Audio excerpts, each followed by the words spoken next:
तो दोस्तों, dead house dark की पहली कहानी एक फाउंड फुटेज स्टाइल स्टोरी है जिसमें हम चीज़ों को एक डैश कैम के जरिए देख पाते हैं। हम देखते हैं कि कहीं एक हैलोवीन पार्टी चल रही होती है जिसमें मार्टी और लिंडा होती हैं, हु वर सिस्टर्स। लिंडा को यह पार्टी कुछ खास पसंद नहीं आ रही थी, इसलिए वो मार्टी के साथ अपने कार में वहां से निकल जाती है। कुछ ही दूर आगे जाने पे इन्हें रोड साइड पे एक कार दिखता है जिसका एक्सीडेंट हुआ पड़ा था। लिंडा इस कार को चेक करने जाती है लेकिन वहां शायद कोई नहीं था, इसीलिए वो पुलिस को कॉल करती है फॉर हेल्प। नाउ मार्टी नहीं चाहती थी कि ये लोग पुलिस से डील करें क्योंकि मार्टी काफी हाई थी और वो पहले भी ड्रग्स वगैरह को लेकर पुलिस कस्टडी में रह चुकी थी। इसीलिए ये लोग वहां से आगे बढ़ जाते हैं और कुछ ही दूर जाने पे इन्हें व्हाइट कपड़ों में एक औरत दिखती है जो कि खून में सनी थी और उसे देखकर ऐसा लग रहा था मानो उसकी ही एक्सीडेंट हुई होगी। लिंडा इस अननोन लेडी से बात करने की कोशिश करती है लेकिन वो लेडी एकदम पेन और शॉक में थी and she was talking about her sister. इस सब के दौरान मार्टी अपने फोन में ये सब रिकॉर्ड कर रही थी एंड देन वी सी कि वो अननोन लेडी वुड्स में चली जाती है। अब इस इंसिडेंट के बाद लिंडा और मार्टी वापस ड्राइव करके उस एक्सीडेंट वाले स्पॉट की तरफ बढ़ते हैं एंड रास्ते में ये दोनों अपने पर्सनल लाइफ को लेकर झगड़ने भी लगते हैं। कुछ देर ड्राइव करने के बाद भी उन्हें वो एक्सीडेंट वाला स्पॉट नहीं मिल रहा था कि सडनली उनके सामने वही व्हाइट कपड़ों वाली लेडी आ जाती है जिसे बचाने के चक्कर में इनके कार का एक्सीडेंट हो जाता है। इस एक्सीडेंट में लिंडा को शायद ज्यादा चोट आई थी क्योंकि हम उसे नहीं देख पाते, लेकिन मार्टी किसी तरह कार से बाहर निकलती है। वो रोते हुए अपना जैकेट हटाती है जिसके अंदर उसने उजला कपड़ा पहन रखा था and she was all covered in blood. Marty आगे रोड पे शायद मदद के लिए जाती है एंड उसके जाते ही वहां एक दूसरी कार आकर रुकती है। इस दूसरी कार में से लिंडा निकलती है who was examining the vehicle, ठीक वैसे ही जैसा हमने एपिसोड के शुरुआत में देखा था। पहली एपिसोड यहीं पर खत्म हो जाती है। नाउ इस पहले एपिसोड की एंडिंग को देखकर हम समझ पाते हैं कि लिंडा और मार्टी किसी तरह के लूप में फंसे थे जहां उनकी ही एक्सीडेंट बार बार हो रही थी और वो खुद ही अपनी एक्सीडेंट हुई कार को देखकर रुकते थे। उस व्हाइट ड्रेस में खून से लथपथ और कोई नहीं बल्कि मार्टी खुद थी and this whole incident was repeating itself. So now that you have understood the first story, let's move on to the second one.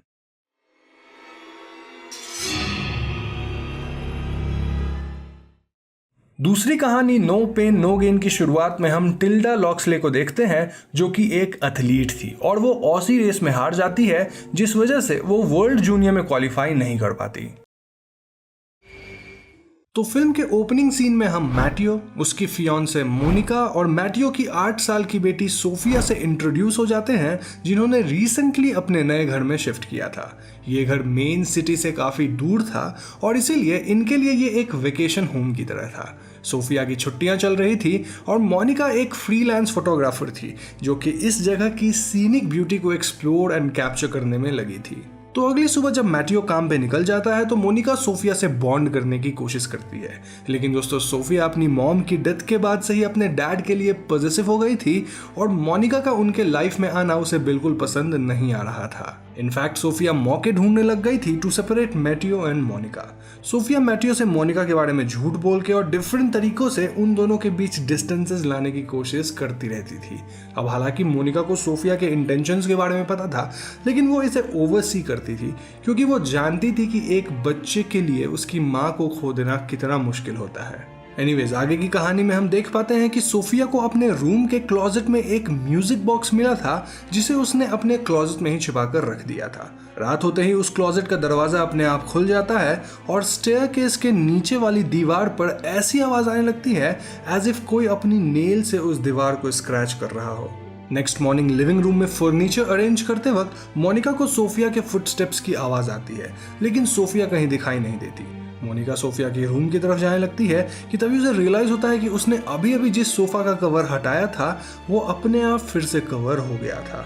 अब मोनिका को अपने आसपास से ही कहीं किसी बच्चे के हंसने की आवाज आती है एंड एज एन ऑडियंस हम मोनिका के ठीक पीछे एक ब्लैंकेट से कवर्ड किसी बच्चे को खड़ा देखते हैं। मोनिका को लगता है कि सोफिया इस ब्लैंकेट को ओढ़ कर खड़ी है, बट ब्लैंकेट को हटाने पर वो देखती है कि ये तो दरअसल में एक लैंप था। इससे मोनिका काफी घबरा जाती है और आसपास बच्चों की हंसने की आवाज तेज हो जाती है और डोर भी अपने आप लॉक हो जाता है, जिसके बाद लाइट्स भी ऑफ हो जाती है। मोनिका यहाँ से भागने की कोशिश करती है लेकिन कोई उसे धक्का देकर गिरा देता है और अब मोनिका श्योर हो जाती है कि ये सब सोफिया की ही कोई शरारत है।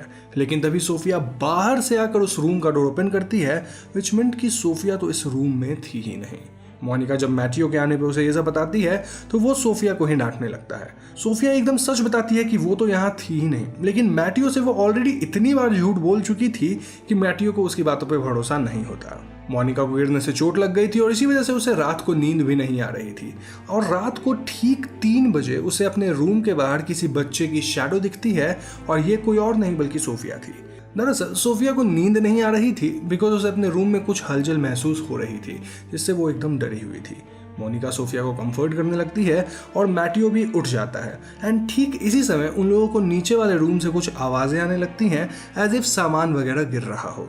वो लोग नीचे जाते हैं पर यहाँ उन्हें कोई नहीं दिखता, ऑल्दो टेबल पे लगी उनकी सारी फोटोज गिरी हुई थी। मैटियो को लगता है कि कोई चोर उचक्का उनके घर में एंटर कर गया है, इसलिए वो तुरंत पुलिस को कॉल करता है, लेकिन पुलिस की कोई भी कार नियर बाय पेट्रोलिंग नहीं कर रही थी, इसीलिए उसे थोड़ा वेट करने के लिए कहा जाता है। यहाँ मोनिका को स्टेयरकेस के पास वाले दीवार पर कुछ स्क्रैचेस दिखाई देती हैं और साथ ही वहाँ एक होल भी था। होल के थ्रू अंदर देखने पर उसे ऐसा लगता है कि वॉल के पीछे कुछ तो है। मैटियो और मोनिका इस वॉल को फौरन तोड़ते हैं and as expected it was a false wall, जिसके पीछे बेसमेंट में जाने का रास्ता था। बेसमेंट जाने पे उन्हें ढेर सारा पुराना सामान पड़ा हुआ मिलता है और मोनिका की नज़र इस बेसमेंट की सीलिंग पर जाती है जहां उसे एक सिंबल बना हुआ दिखाई देता है which was kind of weird. Sophia भी यहाँ आ जाती है और इस सामान में से उसे एक रेड बॉल मिलता है जिसे उठाकर वो अपने पास रख लेती है। ये तीनों बेसमेंट से बाहर जाने लगते हैं और इनके पीछे पीछे हम एक घोस्टली फिगर को देखते हैं जो उसी बेसमेंट से बाहर उनके साथ आ जाता है। नेक्स्ट सीन में हम राफेल नाम के एक आदमी से मिलते हैं जो कि अपने फ्रेंड्स के साथ एक कॉफी शॉप में बैठकर बात कर रहा था। इसी दौरान राफेल का ध्यान अपने पीछे बैठे 2 पुलिस ऑफिसर्स की बातों पर जाता है जो कि उस घर की बात कर रहे थे जहां मोनिका और मैटियो रह रहे थे। पुलिस ऑफिसर्स की बातों से हमें पता चलता है कि उस घर से कई बार पहले भी ऐसी कॉल्स आई हैं जहां लोगों ने किसी के प्रेजेंस होने की बात बताई है और वो घर हॉन्टेड है। ऑफिसर्स की बात सुनकर राफेल थोड़ा घबरा से जाता है और यहाँ से उठकर चला जाता है। दूसरी तरफ घर में मोनिका अपने लैपटॉप में मैटियो की कुछ फोटोग्राफ्स वगैरह चेक कर रही थी जो उसने यहाँ आने के बाद ली थी। मोनिका इन फोटोज को देख ही रही थी कि तभी मैटियो यहाँ आ जाता है जो कि ऑफिस के लिए रेडी हो गया था। मोनिका और मैटियो कुछ बात करने लगते हैं और एज एन ऑडियंस हम यहाँ मोनिका के लैपटॉप पर मैटियो की एक फोटो देखते हैं जिसमें मैटियो के ठीक पीछे किसी बच्चे की घोस्टली फिगर साफ विजिबल थी। रात को मैटियो लेट आने वाला था इसलिए मोनिका और सोफिया डिनर कर लेते हैं और मोनिका सफाई वगैरह में लग जाती है कि तभी उसे बेसमेंट के पास से कुछ नॉइज आती है जहां जाकर वो देखती है कि बेसमेंट का डोर खुला हुआ था। बेसमेंट में रखे उस ट्रंक से मोनिका को किसी बच्चे द्वारा पेंट की गई कुछ डिस्टर्बिंग इमेजेस मिलती हैं और उस ट्रंक के ठीक पीछे वाले दीवार पर भी किसी बच्चे द्वारा बनाई गई ड्राइंग थी जिसमें एक औरत फांसी से लटकी हुई थी और उसके बगल में लिखा हुआ था मामा। तभी अचानक ही बेसमेंट का बल्ब फूट जाता है और मोनिका लाइटर की मदद से रोशनी करने का ट्राई करती है। अब मोनिका जैसे ही लाइटर ऑन करती है एज एन ऑडियंस हम मोनिका के ठीक पीछे एक घोस्टली फिगर को नोटिस करते हैं जो कि लाइटर को फूंक कर बुझा देती है। मोनिका को वो घोस्टली फिगर दिखती तो नहीं लेकिन उसे काफी डर लगने लग गया था, इसलिए मोनिका भागकर बेसमेंट से बाहर आती है और वो सोफिया को आवाज लगाती है। हम सोफिया को अपने रूम में देखते हैं जो कि उसी रेड बॉल से खेल रही थी। सोफिया मोनिका के बुलाने पे उसके पास चली जाती है और सोफिया के यहाँ से जाने के बाद हम देखते हैं कि अंधेरे में से एक हाथ बाहर आता है जो कि उस बॉल को अपने पास खींच लेता है। खैर मैटियो के वापस आते ही मोनिका उससे इस घर के बारे में बात करती है और वो उसे बताती है कि उसने यहाँ किसी की प्रेजेंस फील करी है। मोरओवर उसने बेसमेंट में कुछ अजीब ड्राइंग्स को देखा है। Now like a typical horror movie Matteo Monica की बातों पर ज्यादा ध्यान नहीं देता। तो उस रात सोफिया के रूम में रखा फैमिली फोटो अपने आप क्रैक कर जाता है और सोफिया को अपने बेड के नीचे से कुछ आवाज आती है। नीचे देखने पर उसे दूसरी तरफ किसी के पैर दिखाई देते हैं लेकिन वहां कोई भी नहीं था। इसके बाद सोफिया के बेड पे वो रेड बॉल अपने आप कहीं से आ जाती है जिसके बाद वो म्यूजिक बॉक्स भी अपने आप ही प्ले होने लगता है। सोफिया मैटियो को आवाज लगाती है लेकिन मैटियो सोफिया पे ही गुस्सा हो जाता है और उसकी बातों पर बिलीव नहीं करता। अब नेक्स्ट सीन में हम सोफिया को अपने टॉयज के साथ खेलते हुए देखते हैं और वो खेलते खेलते उसी बेसमेंट में चली जाती है। यहाँ सोफिया को किसी बच्चे के रोने की आवाज आ रही थी और ये आवाज सुनकर सोफिया बेसमेंट के एक कॉर्नर में जाती है जहाँ एक छोटा बच्चा बैठकर रो रहा था। अब जैसे ही सोफिया इस बच्चे के पास जाकर इसका चेहरा देखती है वो एकदम शॉक्ड रह जाती है क्योंकि वो एक घोस्ट था। जी हाँ दोस्तों, सोफिया किसी तरह भागकर लिविंग रूम में आ जाती है और वो एक कॉर्नर में छिप जाती है। दूसरी तरफ हम राफेल को देखते हैं जो कि कुछ डॉक्यूमेंट्स एंड स्केचेस वगैरह चेक कर रहा था और यहाँ रखी फोटोज से हमें पता चलता है कि वो उसी घर के बारे में इन्वेस्टिगेट कर रहा था जहाँ मोनिका और मैटियो रुके हुए हैं। राफेल इस फोटो को ऐसे देख रहा था एज इफ इस घर से उसका कोई कनेक्शन है, और रात को भी हम राफेल को इसी घर के पास से गुजरते हुए देखते हैं। वहीं घर के अंदर मोनिका जो कि सो रही थी, उसकी आंख अचानक ही खुल जाती है और वो काफी वाइल्डली बिहेव करने लगती है। वो जानवरों जैसी आवाज निकालते हुए मैटियो को स्क्रैच कर देती है और मैटियो किसी तरह मोनिका को संभालता है, जिसके बाद वो डिसाइड कर लेता है कि वो लोग अब इस घर में नहीं रुकने वाले। एनीवेज, मॉर्निंग में मोनिका अपनी क्लिक की हुई इमेजेस को देख ही रही थी कि उसे मैटियो की उसी इमेज पर ध्यान जाता है जिसमें उसके बैकग्राउंड में वो घोस्टली फिगर नजर आ रही थी। यहाँ सोफिया जो कि अपने रूम में थी, उसे अपने रूम के क्लोजेट से कुछ आवाज आती है एंड जब वो क्लोजेट ओपन करती है तब कोई उसे क्लोजेट के अंदर खींच लेता है, जिसके बाद क्लोजेट का डोर अपने आप ही बंद हो जाता है। सोफिया जोरों से चिल्लाती है और मोनिका उसकी आवाज सुनकर यहाँ आ जाती है और किसी तरह से बचा लेती है।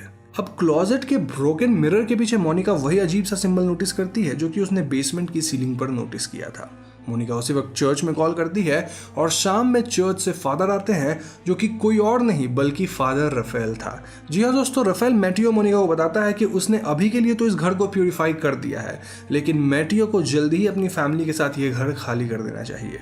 अब मैटियो को राफेल की बात पे भरोसा नहीं होता और उसे लगता है कि राफेल उसे और उसकी फैमिली को जानकर डरा रहा है ताकि वो उनसे पैसे ठग सके। इसीलिए मैटियो राफेल पर ही गुस्सा हो जाता है और उसे घर से चले जाने के लिए कहता है। इसके बाद मैटियो मोनिका पर भी गुस्सा होता है कि उसे इस तरह की सुपरस्टिशियस बातों पर विश्वास नहीं करना चाहिए। अब मोनिका मैटियो को उसकी वो फोटो दिखाती है जिसमें पीछे हम घोस्ट को देख पाते हैं और इस फोटो को देखकर मैटियो एकदम चौंक जाता है। नेक्स्ट मॉर्निंग हम मैटियो को इंटरनेट पे इस घर के बारे में सर्च करते हुए देखते हैं जहां उसे यहाँ की एक डार्क सीक्रेट पता चलती है। दरअसल कुछ साल पहले यहाँ रिकार्डो नाम का एक आदमी अपने वाइफ और अपने 6 साल के बेटे को मार दिया था, जिसके बाद से यहाँ कई बार कई लोग रहने आए और सभी ने कहा कि उन्हें यहाँ इविल एंटिटी की प्रेजेंस फील हुई है। इतना ही नहीं, यहाँ एक पैरानॉर्मल इन्वेस्टिगेटर भी रहने आए थे जिसे इस घर में किसी स्पिरिट की प्रेजेंस फील हुई थी और एक दिन अचानक उनकी लाश इस घर से बरामद हुई। उस पैरानॉर्मल इन्वेस्टिगेटर का बेटा और कोई नहीं बल्कि फादर राफेल था। ये सब पता लगते ही मैटियो फौरन राफेल के पास जाता है, जहां राफेल बताता है कि उस घर में विक्टोरिया और गैब्रियल नाम के लोगों की स्पिरिट्स रह रही हैं। विक्टोरिया को उसके हस्बैंड ने धोखा दिया था, जिसके बाद वो एक वेंजफुल स्पिरिट बन गई थी और तब से ही वो उस घर में आने वाले किसी भी इंसान, स्पेशली आदमी को जिंदा नहीं छोड़ती है। राफेल मैटियो को बताता है कि मोनिका की स्लीपिंग पैटर्न में चेंज और भूख प्यास मिट जाना, ये दोनों ही पोजेशन की निशानी है। राफेल बताता है कि वो उस घर की स्पिरिट्स को हरा तो नहीं पाए थे, लेकिन उन्होंने उसे कैद जरूर कर दिया था with the help of A sacred symbol. अब यहाँ राफेल मैटियो को वही सिंबल दिखाता है जो कि मोनिका ने उस घर में कई बार नोटिस किया था। राफेल कहता है कि जाने अनजाने में मैटियो और मोनिका ने उस सिंबल को अनकवर कर दिया है, जिसके बाद वो स्पिरिट्स फ्री हो गई हैं। यहाँ राफेल और मैटियो बात कर ही रहे थे कि इसी बीच हम मोनिका को देखते हैं जो कि अपने बेड पर सो रही थी। उसके ऊपर एक डिमोनिक एंटिटी होवर करती है, जिसके बाद मोनिका एकदम पजेस्ड हो जाती है। पजेस्ड स्टेट में वो एनिमल्स की तरह ग्राउल करने लगती है और उसकी आवाज सुनकर सोफिया भी उठ जाती है। स्टेयर्स के बाद सोफिया को अपनी तरफ वही रेड बॉल आती हुई दिखती है, जिसके बाद सामने रखा होली क्रॉस अपने आप ही टूट जाता है। सोफिया बहुत डर जाती है और रूम के कॉर्नर में जाकर छिप जाती है, जिसके बाद वो मैटियो को कॉल करके जल्दी से घर आने के लिए कहती है।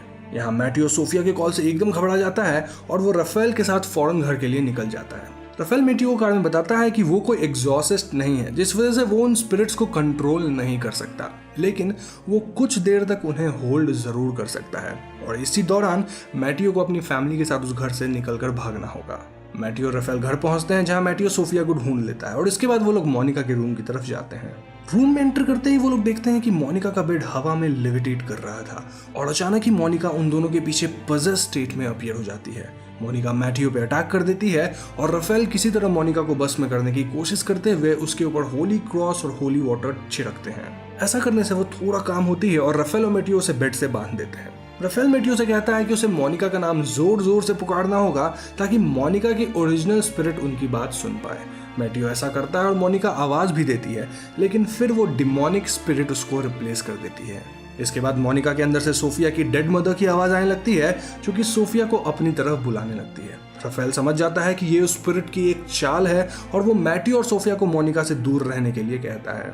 राफेल मंत्र चांट करने लगता है, लेकिन उस स्पिरिट पे कोई खास असर नहीं हो रहा था। तभी अचानक ही वो स्पिरिट मैटियो को चोक करने लग जाती है और ऐसे में मैटियो चोक करता हुआ सीलिंग तक हवा में उड़ जाता है। अब यहाँ हम देखते हैं कि राफेल विक्टोरिया के स्पिरिट से बात करते हुए समझाता है कि मैटियो उसका हस्बैंड रिकार्डो नहीं है, तो उसे मारकर उसे कुछ नहीं मिलने वाला। राफेल पूरी कोशिश करता है कि वो एग्जॉर्सिज्म स्टार्ट कर दे, लेकिन अब विक्टोरिया की स्पिरिट राफेल को इमोशनली अटैक करती है, सेइंग कि वो कितना स्पाइनलेस है और वो अपने डैड की हेल्प नहीं कर पाया। इसके जवाब में राफेल विक्टोरिया को बोलता है कि स्पाइनलेस और कावर्ड तो वो खुद है जो कि अपने बच्चों को नहीं बचा पाई और अब इनोसेंट लोगों की जान ले रही है। ये सुनते ही विक्टोरिया मोनिका की बॉडी को छोड़कर अपीयर हो जाती है और राफेल पे अटैक करके उसे मार देती है। ऐसे में मोनिका होश में आ चुकी थी और अब मैटियो और सोफिया उसे लेकर यहाँ से भागने लगते हैं, लेकिन विक्टोरिया मैटियो को जकड़ लेती है और मैटियो मोनिका और सोफिया को यहाँ से भाग जाने के लिए कहता है। सोफिया को एक स्पिरिट बेसमेंट में खींचने लगती है, लेकिन मोनिका उसे बचा लेती है और वो दोनों किसी तरह घर से बाहर भाग जाते हैं। यहाँ आकर वो दोनों ऊपर की विंडो पर विक्टोरिया की स्पिरिट को देखते हैं जो कि उन्हें ही घूर रही थी। मैटियो ने सोफिया और मोनिका को बचाने के लिए अपने आप को सैक्रिफाइस कर दिया था और अब मोनिका एंड सोफिया एक होटल में जाकर रुक जाते हैं। यहाँ वो दोनों अपने रूम में सो ही रहे थे कि तभी हम एक बार फिर वही रेड बॉल रोल होते हुए देखते हैं, विच मीन्स कि भले ही विक्टोरिया की स्पिरिट उसी घर में रह गई थी, लेकिन वो लोग अपने साथ शायद गैब्रियल की स्पिरिट ले आए थे। इसी के साथ मूवी खत्म हो जाती है। तो दोस्तों ये थी फिल्म की कहानी और अब हम और आप मिलकर इस मूवी के एंडिंग को थोड़ा सा डिस्कस करेंगे। बेसिकली जिस घर में मोनिका और मैटियो शिफ्ट हुए थे उसकी एक डार्क हिस्ट्री थी, जहां रिकार्डो नाम के एक आदमी ने अपनी वाइफ विक्टोरिया और अपने बेटे गैब्रियल को जान से मार डाला था और इसके बाद से विक्टोरिया और गैब्रियल की स्पिरिट यहाँ रह गई। विक्टोरिया हर फैमिली की लेडी को पजेस कर लेती थी एंड देन उसके हाथों उसके मेल सदस्य को जान से मार देती थी। अब मूवी में पहले की किसी स्टोरी की डिटेल तो नहीं दी गई है, लेकिन सोफिया को बेसमेंट में गैब्रियल की स्पिरिट मिली थी और वहीं पे वो सिंबल भी था, विच मीन्स कि गैब्रियल का मर्डर वहीं हुआ था। सिमिलरली मोनिका को सेम सिंबल उस क्लोजेट में दिखा था, विच माइट मीन कि रिकार्डो ने विक्टोरिया को जान से मारकर उसी क्लोजेट में छिपा दिया था। नाउ राफेल ने मेंशन किया था कि मोनिका की फैमिली ने उस घर में उस सिंबल को अनकवर कर दिया था, जिससे वो स्पिरिट्स फ्री हो गई थी एंड हो सकता है कि सोफिया ने जो म्यूजिकल बॉक्स उठाया था उसी से ऐसा हुआ हो। वेल एक और बात जो मूवी में क्लियर नहीं की गई है वो ये कि आखिर रिकार्डो के साथ क्या हुआ था और उसने अपनी फैमिली को क्यों मार डाला। वेल ऐसा हो सकता है कि रिकार्डो इनहेरेंटली एक बुरा इंसान होगा या फिर वो भी किसी स्पिरिट के कंट्रोल में ये सब किया होगा। इन दैट केस इस घर की और भी बड़ी हिस्ट्री हो सकती है, जहां कुछ हॉन्टिंग्स होंगी, किलिंग्स होंगी एंड व्हाट नॉट, और इन सब के बारे में हमें शायद इसकी अगली फिल्म में ही पता चल पाएगा।